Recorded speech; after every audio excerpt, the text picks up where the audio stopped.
l'organisation du scrutin.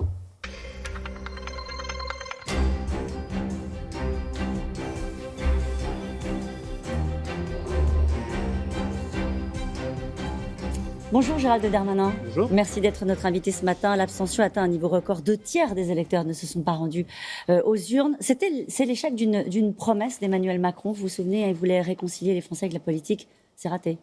Je pense qu'il faut toujours écouter les silences et y voir simplement des défauts techniques ou y voir simplement des Français qui n'auraient pas compris la question. Ce serait prendre les Français pour des idiots. Les Français, c'est un grand peuple politique. Depuis longtemps, d'ailleurs, vous avez raison. Ils vont de moins en moins voter. Songez qu'il y a 20 ans, c'était 77% de participation pour les élections régionales. Et ce silence, il faut l'écouter. Vous pouvez donner un porte-voix à celui qui n'a pas envie de parler. S'il est silencieux, ça veut dire qu'il veut dire quelque chose. Ça fait des années qu'on écoute le silence. C'est vrai. Et puis après, on passe à autre chose. C'est d'ailleurs pour ça que je me suis en partie engagé dans la vie politique, à la fois la lutte contre le Front National et à la fois effectivement cette abstention, c'est-à-dire ce délitement de la démocratie. Et je ne pense pas que ce soit le responsable soit particulièrement un calendrier ou tel homme ou femme politique. Je pense que c'est notre classe politique qui manifestement est distendue par rapport aux Français. Et les Français considèrent que ce n'est plus la peine d'aller voter, qu'ils ne voient pas en quoi le département, la région, les hommes et les femmes politiques changent la vie pour eux. Et c'est évidemment une défaite pour nous tous. Mais admettez que c'était quand même une promesse d'Emmanuel Macron. Lorsqu'il est arrivé aux responsabilités, il fallait faire la politique autrement. Il fallait changer le système, les vieux partis. Ça n'a pas fonctionné. C'est une promesse pour nous tous qui est ratée quand on s'engage dans la vie politique. Oui, d'accord, très bien, mais je pense que personne ne peut se réjouir d'avoir parfois 70% d'abstention. Les jeunes, quand je dis les jeunes, c'est-à-dire des gens qui ont entre 18 et 25 ans, moi j'étais heureux d'aller voter le premier jour à 18 ans. Les jeunes, ils se sont abstenus à 87% hier. 87%. Personne ne peut se réjouir de ça. Ça doit être une priorité dans les mois qui viennent, d'ici à la présidentielle, de redonner aux Français envie d'aller voter ? Évidemment, leur démontrer que nous sommes sincères, que nous avons des combats d'idées, qui sont des combats d'idées sans calcul, que nous faisons des choses pour les gens. Moi, je constate d'ailleurs, en 2017, c'était le dégagisme, tout le monde devait dégager, et là, je constate que tout le monde reste ancré. Les présidents sortants sont réélus, et parfois très bien réélus. On n'a pas assez parlé des départementales, mais les gens qui sont élus dans leur territoire, ils restent élus dans leur territoire, parfois avec des scores très impressionnants. Et parfois, ils sont membres du gouvernement. Regardez Sébastien Lecornu, il fait quasiment 60% des voix dans son camp, dont Brigitte Bourguignon. Et après avoir gagné les législatives partielles, elle est au second tour. Alors, il y a d'autres scores qui sont moins brillants et on va en parler. Vous êtes mis en cause, je le disais, personnellement d'ailleurs, depuis hier sur l'organisation du scrutin. Propagande électorale qui n'arrive pas. Bulletins manquants, bureau de vote fermé, pénurie d'assesseurs. Ce sont des dysfonctionnements graves.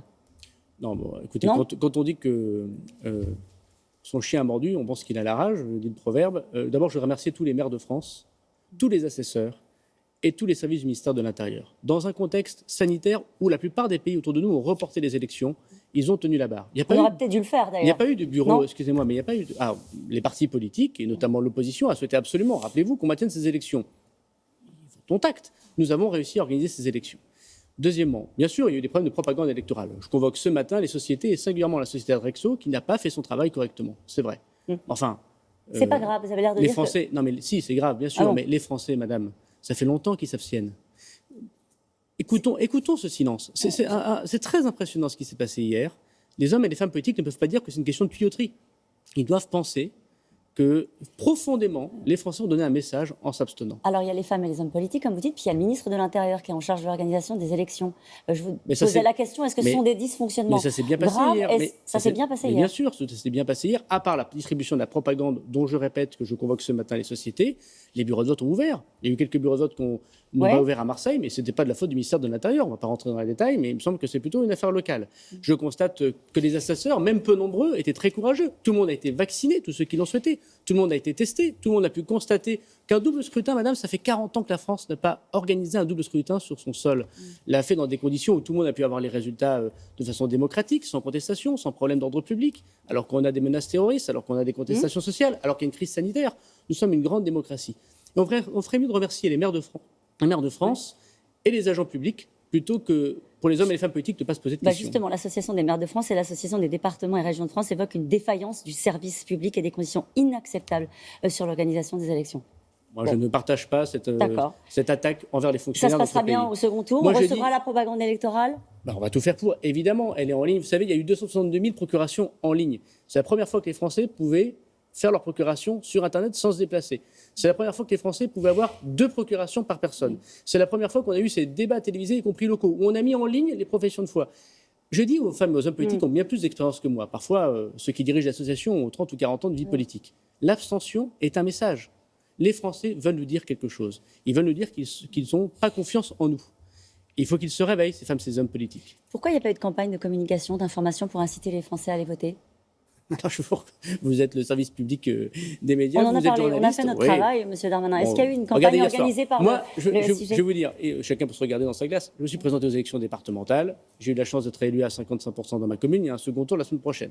Hier soir, sur toutes les chaînes, pas un mot sur les départementales. Personne n'a parlé des départementales. C'est une vie incroyable, les départementales. La vie sociale, le handicap, la ruralité, personne n'a parlé des élections départementales. Dans mon département, le département du Nord a plus de budget que la région des Hauts-de-France. Vous n'en avez pas parlé. Donc chacun regarde sa chacunière. Il y a eu une campagne d'information, juste je vous pose la question. Je pense que les femmes et les hommes politiques doivent en premier se poser des questions et considérer que l'abstention des Français est un message politique. Ces élections marquent un échec de la République en marche, vous l'admettez? Bien sûr. Vous l'expliquez? Il y a plusieurs explications. Moi, d'abord, je voudrais trouver que les candidats de la majorité ont été courageux. Laurent Pietraszewski, chez moi, il a été courageux. Voilà. Et la politique, c'est parfois perdre. Ça n'a pas payé. Mais c'est pas grave, mais la démocratie, c'est parfois perdre des élections.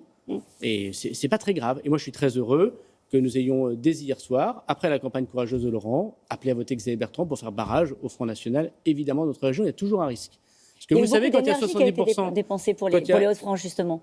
5 ministres, la visite du président de la République. Non, la visite du président de la République n'a rien à voir. Il peut se déplacer quand même où il le souhaite. Bon, mais cependant, il est vrai que Xavier Bertrand a gagné ce premier tour des élections. C'est une évidence. Vous l'avez félicité hier soir? Je ne l'ai pas félicité hier soir, mais je le ferai. J'ai des échanges réguliers avec lui. Moi, je considère personnellement que les Français répondent à la question qu'on leur pose. Qui voulez-vous comme président de région? Ils ont répondu. Ne tirons pas de conclusions hâtives sur l'élection présidentielle. Les Français sont un peuple politique qui n'est pas idiot. Quand il s'abstient, c'est qu'il a envie de s'abstenir. Quand il vote pour les régionales, c'est qu'il vote pour le président de région. Quand il votera pour le président de la République, il choisira le président de la République. Vous laissez entendre que ce n'est pas un bon pour accord pour la présidentielle, pour Xavier Bertrand, ou en tout cas un tremplin pour la présidentielle? Ce serait une erreur de lire les choses comme ça à droite? Mais la droite, regardez, M. Pradier, il a fait 12% en Occitanie. Un score pas très bon, ridicule, objectivement. Voilà. Il a encore perdu 6 points par rapport au candidat de la dernière fois, qui avait déjà fait un score pas terrible dans des grandes villes comme Toulouse ou Montpellier.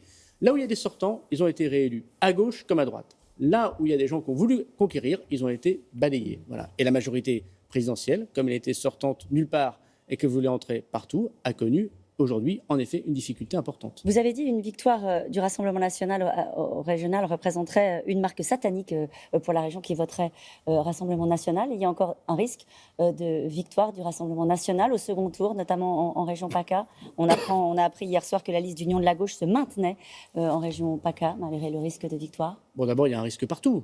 Vous savez, au second tour, quand vous allez voter, il n'y a pas les bulletins du premier tour. Et à 70% d'abstention, tout peut arriver dimanche prochain dans n'importe quelle région. Deuxièmement, je constate que quand la majorité présidentielle s'allie avec la droite, classique, honorable, comme Renaud Muselier, alors elle fait un très bon score. Je soumets ça à votre sagacité.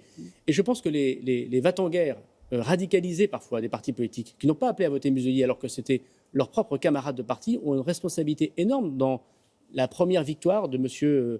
Mariani au premier tour. Et je regrette profondément l'attitude de ce responsable vert politique. Voilà. Il n'est pas à la hauteur manifestement d'un parti qui se dit à l'écoute de nos concitoyens de la République. En se maintenant, il fait effectivement peser un grand risque que la région Provence-Alpes-Côte d'Azur aille au Front National, et il faut évidemment le combattre. Donc vous appelez les Français aux urnes pour dimanche prochain, évidemment, et à faire barrage au Rassemblement national d'une manière générale? D'abord d'aller aux urnes. Mais vous savez, quand vous faites de la politique, vous êtes heureux de voir que les gens font des débats d'idées, discutent, parfois se disputent, font des réunions, votent, battent des candidats, parfois en élisent quelques-uns. Il ne faut jamais avoir peur de la défaite, mais il faut toujours avoir peur du silence des Français. Merci beaucoup Gérald Darmanin d'avoir été notre invité ce matin. C'est à vous Laurent.